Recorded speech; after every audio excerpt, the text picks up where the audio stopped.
இன்னைக்கும் ஆண்டவர் நிச்சயம் உங்களுக்கு கூட பேசுவார். ஆராதனை ஆரம்பத்திலிருந்து ஆண்டவர் அதை தான் உறுதிப்படுத்தி கொண்டே இருக்கிறார். சிலருடைய வாழ்க்கை கத்தர் உயிர்ப்பிக்க போகிறார். சில வாழ்க்கை திரும்ப கத்தர் கட்டி எழுப்ப போகிறார்.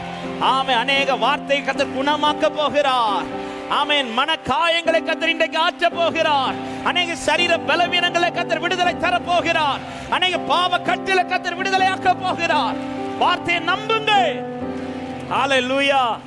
ஆனா எப்படி நம்பணும்? ஆண்டவரே, எல்லாருக்கிட்ட பேசுறீங்க, எனக்குன்னு ஒரு வார்த்தை பேசுங்க. ஆமென். இந்த 100க்கு அதிபதி வந்தது ஆண்டவர், ஏன்னா அவர் நிறைய பேசிட்டு இருக்கிறார். எல்லாருக்கிட்டையும் பேசிட்டு இருக்கும் போது 100க்கு அதிபதி வந்து, ஆண்டவர் எல்லாரையும் போல கேட்க வரல, எனக்குன்னு ஒரு வார்த்தை கேட்க வந்திருக்கிறேன், எனக்குன்னு ஒரு வார்த்தை கேட்க வந்து. இப்ப ராஜாவின் மனுஷன் நம்பி புறப்பட ரீசன் என்ன தெரியுமா? இந்த வார்த்தை அவர் எல்லாருக்கிட்டையும் பேசல, என்கிட்ட பேசி இருக்கிறார்.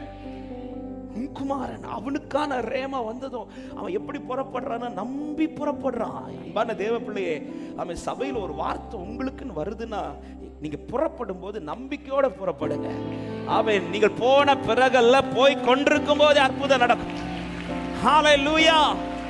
ஆமென். வார்த்தை அவர் பேசிடுவார், அவர் உண்மை உள்ளவர். ஆனா இந்த வார்த்தை நிறைவேற்றுகிற அடுத்த சொல்யூஷன் நம்ம கையில தான் இருக்கு, நம்ம கையில தான் இருக்கு. எனவே தான் நல்ல நிலமா இருந்து சந்தேகப்படாமல், பலவீனத்துக்கு இடம் கொடுக்காமல், இது எப்படி சாத்தியம், இனி இது எப்படி நடக்கும்? ஆமா, இவர் இங்க இருந்து பேசினா என் வீட்டுல எப்படி அற்புதம் நடக்கும், நான் இங்க ஜெபிச்சா எப்படி என் காரியத்தில் அங்க ஒரு அற்புதம் நடக்கும்?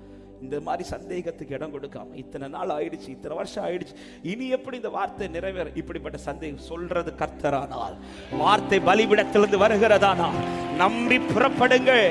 போகிற வழியில் கர்த்தர் சாட்சியை கேட்க பண்ணுவான்.